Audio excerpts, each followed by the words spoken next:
Bonjour, je m'appelle Romain, plombier pour Mesbonpro par Homeserve. Le froid s'installe, alors aujourd'hui, je vais vous expliquer comment protéger vos canalisations du gel. Il faudra compter environ 45 minutes pour mettre vos canalisations à l'abri du gel. Cette estimation varie en fonction de la taille de votre installation, de la méthode que vous allez utiliser ou des difficultés que vous allez rencontrer. Mais rassurez-vous, c'est une opération accessible même aux débutants. Voici la liste des outils dont vous aurez besoin. Une plaque de polystyrène, un cutter, du calorifuge. Lorsque les températures deviennent négatives, l'eau présente dans votre canalisation peut geler et créer un bouchon. En se dilatant, l'eau peut déformer la canalisation qui peut aller jusqu'à se rompre et créer des inondations. Pour éviter de gros dégâts, il faut isoler les canalisations qui se trouvent dans toutes les parties froides de votre maison, comme le garage, la cave ou les combles. Mais comment? Je vous explique tout dans ce tuto. Dans un premier temps, nous vous conseillons de purger vos canalisations qui alimentent vos circuits secondaires, comme par exemple les robinets de jardin ou les systèmes d'arrosage. Pour cela, vous devez fermer la vanne à purge du robinet concerné, puis ouvrir la vis de purge afin d'évacuer l'eau restante. Une fois les tuyaux purgés, refermez la vis de purge, puis le robinet concerné. Ensuite, pour éviter des fissures dans votre tuyauterie ainsi qu'un dégât des eaux, vous devez isoler vos canalisations. Pour cela, le calorifugage reste la solution la plus accessible et la plus économique.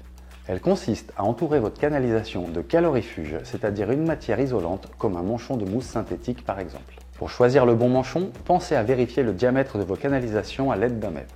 Mon conseil, privilégiez les manchons déjà fendus qui seront plus faciles à installer et qui vous feront gagner du temps. Écartez le manchon avant de le poser sur l'ensemble de votre canalisation. Puis fixez-le à l'aide de la bande autocollante. Pour isoler vos canalisations, d'autres solutions existent, comme l'utilisation de câbles ou de cordons chauffants. Ils s'installent directement sur la canalisation de façon linéaire ou en spirale. Ils diffusent une chaleur qui évite le gel et l'endommagement du tuyau. À noter, branchés en continu, les câbles chauffants consomment de l'énergie. Cette solution peut donc s'avérer coûteuse, notamment en fonction des variations du prix du marché. Si vous souhaitez protéger vos canalisations du gel, vous devez aussi isoler votre compteur d'eau. Pour cela, découpez une plaque de polystyrène aux dimensions de votre fosse.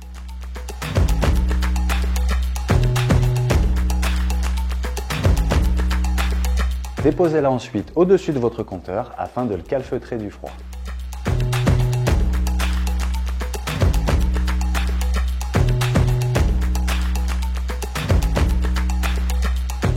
Les tuyaux en polyéthylène, les fameux PE, offrent une meilleure résistance au gel.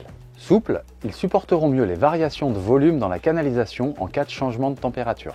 Mais même s'ils sont plus résistants, ils ne sont pas indestructibles. Alors si la période de gel est très longue et très froide, prenez vos précautions pour protéger vos canalisations en polyéthylène.